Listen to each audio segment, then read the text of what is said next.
जय श्री कृष्ण भक्तों। हम आज सुनेंगे भगवान कृष्ण और उनके सखा सुदामा की कहानी, जो मित्रता और त्याग का एक अनुपम उदाहरण प्रस्तुत करती है। कृष्ण और सुदामा बचपन के साथी थे। वो दोनों गुरुकुल में एक साथ पढ़ते थे और गुरु सांदापिनी के प्रिय शिष्य थे। कृष्ण राजकुमार थे, जबकि सुदामा एक निर्धन ब्राह्मण थे परिवार से थे। उनके बीच धन दौलत का कोई फर्क नहीं था। दोनों बंधन सच्चे प्रेम और विश्वास से जुड़ा हुआ था। सुदामा की कठिनाइयाँ। वर्षों बाद जब कृष्ण द्वारका के राजा बन गए, सुदामा अपनी गरीबी से जूझ रहे थे। उनके पास भोजन तक का अभाव था। सुदामा अपनी पत्नी ने उनके आग्रह किया कि वह अपने बचपन के मित्र कृष्ण के पास मदद मांगने जाएं। सुदामा संकोच में थे, लेकिन उन्हें अपने परिवार की हालत देखते हुए वे तैयार हो गए। भेंट की तैयारी। सुदामा के पास कृष्ण के लिए देने के लिए कुछ भी नहीं था। उनकी पत्नी उन्हें चावल का एक छोटा सा पोटली बांधकर दिया। सुदामा यह उपहार लेकर द्वारिका की ओर चल पड़े। कृष्ण का स्वागत। द्वारिका पहुंचने पर सुदामा को देखकर कृष्ण दौड़कर उनके पास आए।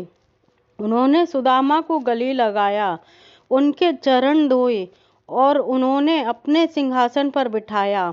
यह देखकर वहां मौजूद दरबारी अचंभित रह गए।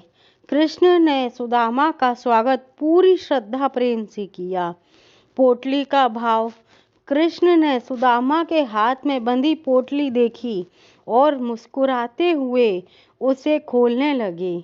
सुदामा झिझक रहे थे, लेकिन कृष्ण के प्रेम से पोटली खोलकर उसमें चावल निकले। उसे खाते हुए यह संसार का सबसे स्वादिष्ट भोजन बना। सुदामा का संकोच। सुदामा ने अपनी गरीबी के बारे में कुछ भी नहीं कहा। वह मित्र से कुछ मांगने की बजाय सिर्फ उनसे मिलने का सुख अनुभव कर रहे थे। लेकिन कृष्ण उनके मन की स्थिति को समझ गए। अप्रत्याशित चमत्कार। जब सुदामा अपने घर लौटे तो उन्होंने देखा कि उनका पूरा झोंपड़ा अब सुंदर महल बदल गया है। उनके परिवार के पास हर तरह की सुख सुविधा थी। यह सब कृष्ण ने उनकी अनुपस्थिति में किया था, बिना उनके कुछ कहे। मित्रता का संदेश। इस कहानी में सच्ची मित्रता की गहराई और भगवान के प्रति पूर्ण विश्वास संदेश छुपा है।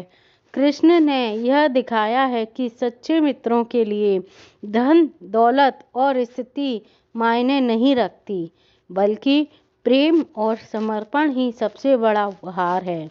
यह कहानी हमें यह सिखाती है, सच्ची मित्रता किसी प्रकार की स्वार्थ भावना से नहीं की जाती,